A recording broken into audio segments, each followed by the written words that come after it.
Hoy en la entrevista con Virginia Labrador, un compañero, un periodista, José Miguel Ortega, que además tiene el título de cronista oficial deportivo de la ciudad de Valladolid, nada menos. Así que con él vamos a pasar los siguientes minutos. Adelante, Virginia. Muchísimas cosas que contar. Necesitaría un programa entero. Un día le traemos a él que haga la entrevista y nosotros nos lo tomamos de descanso. Increíble. Venga, adelante, Virginia. Buenas noches.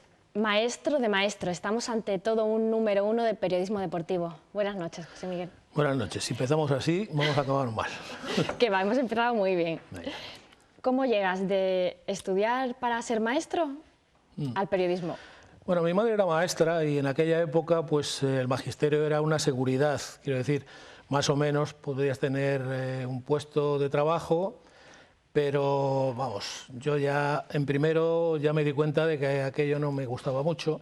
Lo que pasa es que, por no disgustar a mi madre, que era viuda ya, entonces pues seguí hasta el final, aprobé la carrera, me licencié, pero un profesor que yo tenía, que era periodista de diario regional, me dijo que me veía mucho más en periodismo. Yo estaba metido siempre en todo lo que fuera escribir o hacer obras de teatro, todo este tipo de cosas. Me gustaba más, aparte del deporte. Yo era un poco una estrella del atletismo de la escuela, en los juegos escolares y todo esto.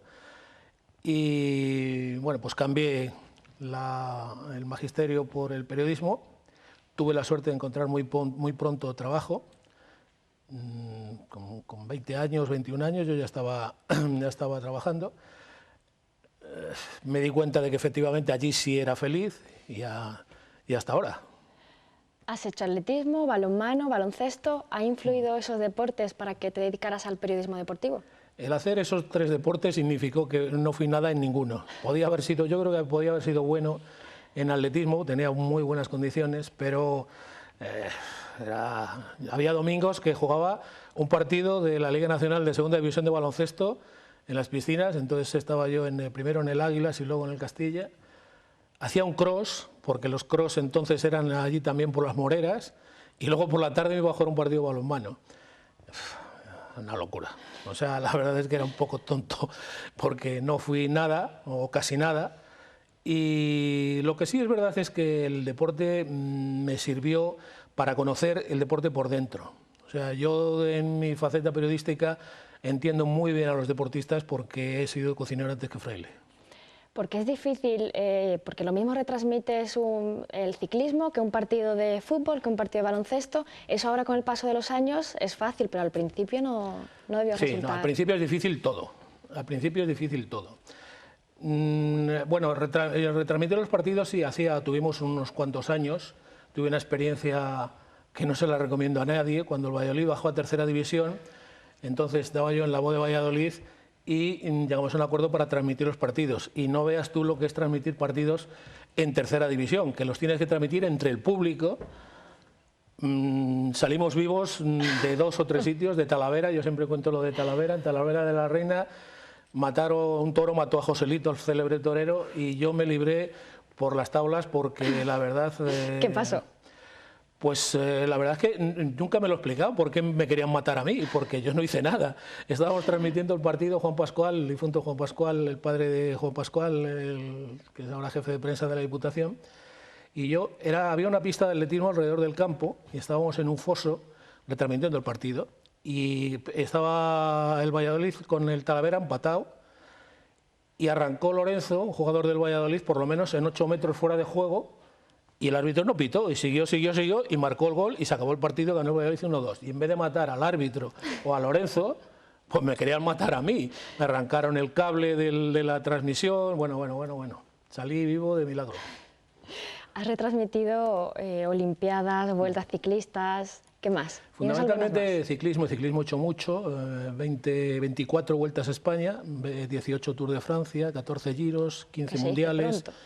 Sí, era una época en que yo me marchaba en el mes de... Entonces la Vuelta a España empezaba en abril, yo me marchaba de casa en abril y volvía en septiembre. No creas que no pensé yo muchas veces cuando llegue, me conocerán en mi casa o habrá un sustituto allí que haya hecho las labores de marido y de padre. Bueno, es una manera de... Eso te metes ya en el rollo y lo llevas bien. Ahora es muy cansado.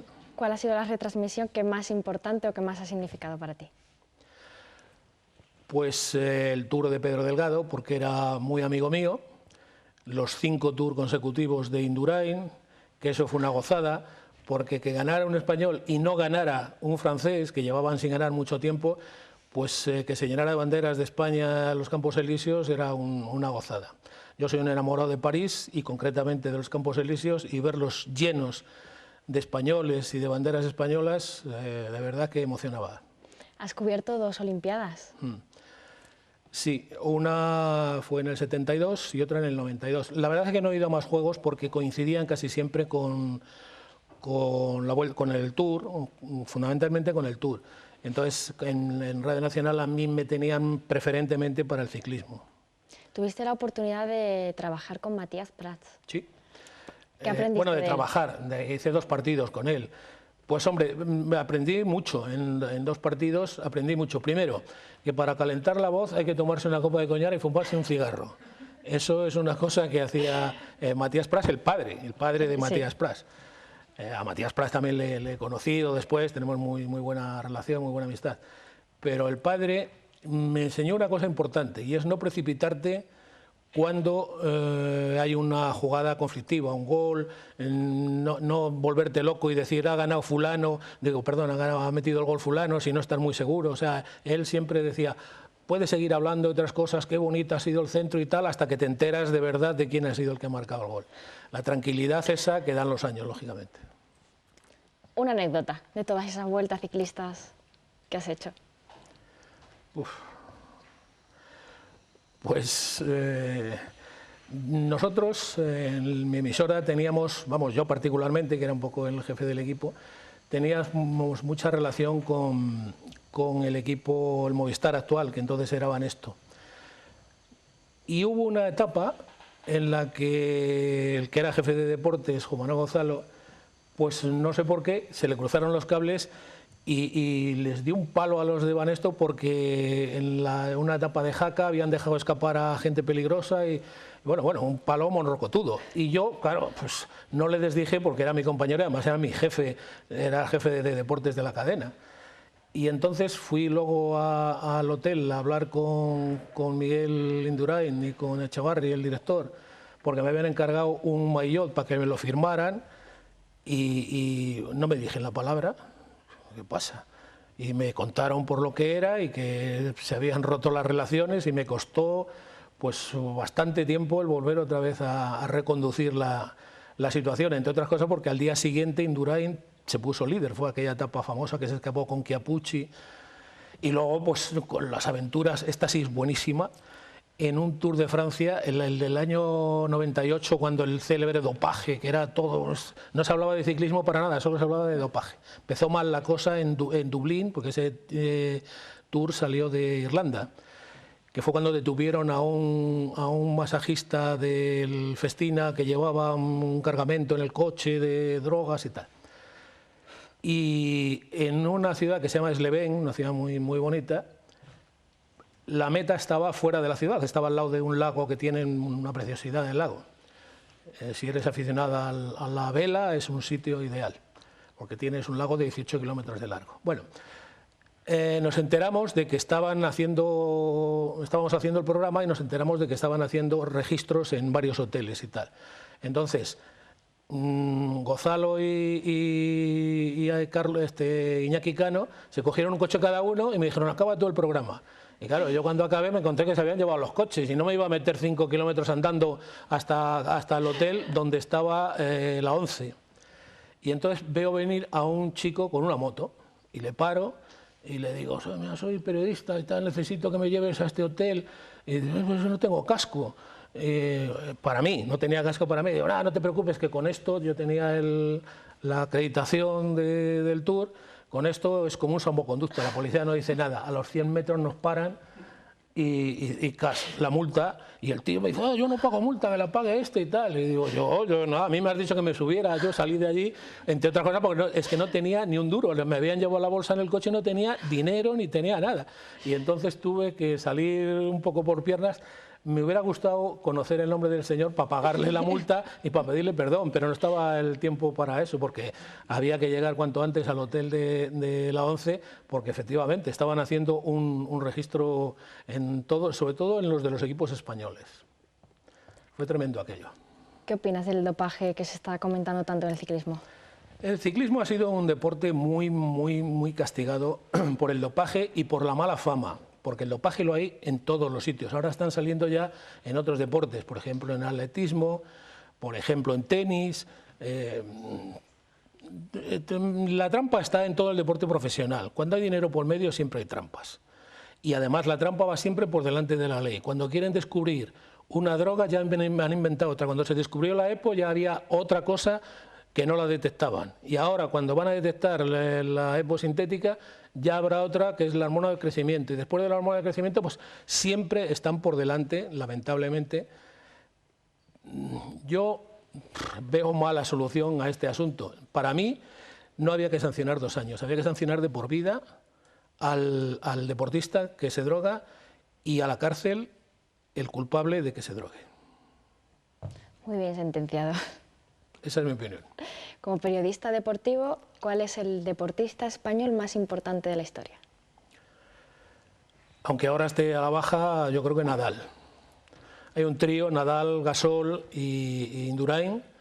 Cualquiera de los 3 podría ser, pero por historial, por trayectoria, Nadal, aunque ahora pues va a ser difícil que Nadal recupere el puesto que tuvo antes. Sobre todo, yo creo que la única solución que le queda a Nadal, aunque le cueste mucho, me consta que su relación con su tío es muy buena, pero debe cambiar de entrenador. Hay algo ahí que no funciona.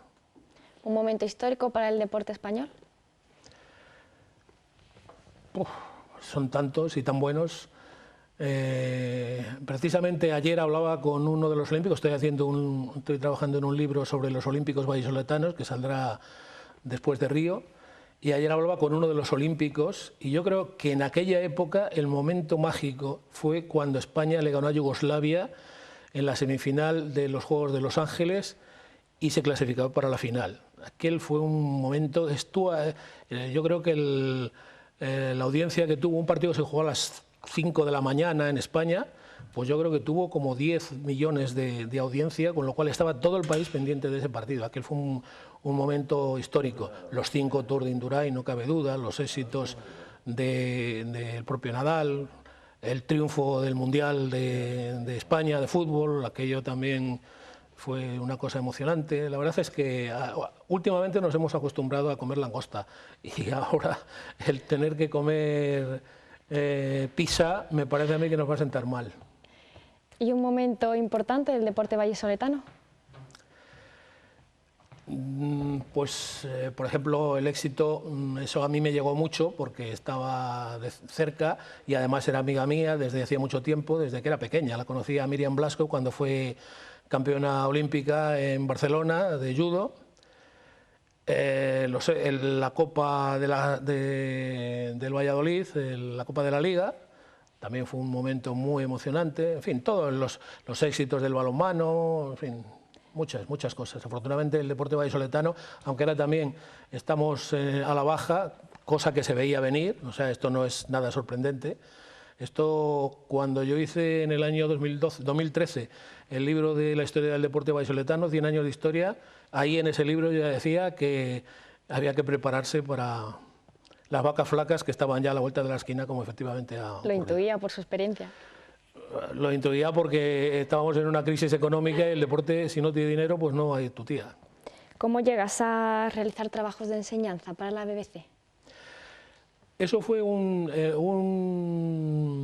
no sé si era, no me acuerdo, tenía un puesto importante en la BBC, un señor, ya era mayor, de Valladolid, que tuvo una vez una relación conmigo a través de un amigo común y tal, pero vamos, simplemente de conocernos.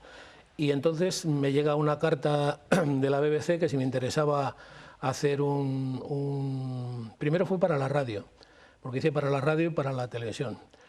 Era un disco, había que hacer un long play, para enseñanza del español, pero para quien ya supiera español. No era la enseñanza del español clásica, se llamaba Tal como es, España tal como es. Y entonces venían aquí y yo hacía entrevistas o a la gente le preguntaba, por ejemplo, usted, me acuerdo que hubo una en una peletería, ¿usted por qué se compra un abrigo de piel? Además era una señora muy picuqui, muy fina, y dice, pues porque sí, porque puedo y tal. Y me dice el realizador, paraba la trama y decía, pregúntala qué es eso de por qué puede. Digo, pues porque tiene dinero y tal. No, pregúntaselo. ¿Qué quiere decir con que puede? Pues que puedo permitírmelo y tal, porque ellos lo necesitaban así para enseñar esos giros a hablar español. Y fue un éxito, se vendieron, me mandaron una carta después que se habían vendido 2 millones y pico de discos, o sea, como los Rolling Stones. Y luego hicimos uno en esos mismos términos para la tele. De todas las noticias que ha dado, ¿cuál es la más importante? No sé, tantas. Volvemos otra vez a los momentos esos, pues los triunfos de Indurain, el triunfo de Pedro Delgado, la noticia de que Pedro Delgado iba a ser sancionado en el Tour que ganó, que luego afortunadamente no estaba esa sustancia, el probenecid, no estaba en la lista de la UCI, que era un diurético, y eso fue una noticia importante porque fue una primicia. ¿Y cuál ha querido dar y no ha dado? Pues que Valladolid ganara la Copa del Rey. Ha jugado 2 finales y no ha ganado ninguna. Me hubiera gustado que el Valladolid ganara la Copa del Rey. La Liga evidentemente es imposible, porque eso ya, y cada vez es más el abismo que hay entre los 2 o 3 equipos grandes y el resto, pero la Copa del Rey, que se juega siempre un partido, pues puede pasar de todo. Y eso me hubiera gustado que el Valladolid hubiera conseguido levantar la Copa del Rey. ¿Has hecho radio, televisión? Y prensa. Y prensa. ¿Con qué te quedas? Pues con las 3. Cada uno tiene su encanto. La prensa tiene el valor de que lo que escribes queda, permanece. La radio es un momento fugaz, pero tiene la frescura de la inmediatez, de que es más creativa. Y la tele, bueno, pues claro, tiene el apoyo de la imagen, que como te decía antes, donde estábamos charlando, ahí no te puedes equivocar, porque las imágenes siempre te sacan los colores. ¿Es más difícil hacer televisión? Sí, para mí sí. No sé otros, pero para mí hacer televisión es complicado, sí. Has escrito más de 20 libros de deportes. De deportes y de no deportes. Hay libros de temática vallisoletana, libros que están teniendo muy buena aceptación. Afortunadamente ese tipo de libros a la gente le gusta mucho. La historia de 100 tabernas fue un bestseller, aquello se vendió como rosquillas, Valladolid cotidiano, en fin. Últimamente los cafés cantantes del siglo XIX, y ahora el que está en las librerías ahora es 4 siglos de hospedaje. Esos son libros muy agradecidos, pero este año, ya te digo, y esto es una primicia para ti, estoy preparando un libro sobre los olímpicos vallisoletanos, actualizado, que son 30 y tantos olímpicos, casi 40, que se va a llamar La saga olímpica vallisoletana. Esperamos verlo y que salga pronto. Saldrá después de Río, por si hay alguno que vaya a Río. No parece fácil, pero bueno, a última hora a lo mejor alguien hace la marca mínima y entonces hay que incluirle en el libro. Muchas gracias por estar esta noche con nosotros. Un placer. Es un orgullo tenerlo aquí. Yo creo que la ciudad de Valladolid está muy orgullosa de que usted sea vallisoletano y que lleve a la ciudad por bandera. Así que gracias. En eso estamos de acuerdo. Yo presumo de ser vallisoletano. O sea, todo el mundo sabe que yo soy vallisoletano porque no pierdo ocasión de decirlo. Muchas gracias. A ti, guapa. Gracias, Manolo, Marina. Hasta aquí la entrevista de esta noche. Muchas gracias, Virginia. Muchas gracias a José Miguel Ortega. Da gusto escucharlo. La verdad es que estaríamos toda la noche y, bueno, pues parte del día siguiente, la verdad. Yo de todas las anécdotas que siempre cuenta y he contado me quedo con la de Talavera. Para mí es buenísima, la de la Guardia Civil y la de la gente arrancando los cables. Es que es brutal. En la radio de antes, con los escasos medios que había mucho más de imaginación y casi de pillaje que de técnico profesional, pero en fin, eran otros tiempos, y las cabinas que no estaban tan equipadas. Eran otros tiempos, evidentemente. En fin, que da gusto escucharle a él, gente como Ángel María de Pablos, Marco Antonio Méndez, en fin, los veteranos, que aquí en Valladolid tenemos muchos y de los que afortunadamente todavía podemos disfrutar para ratos como este.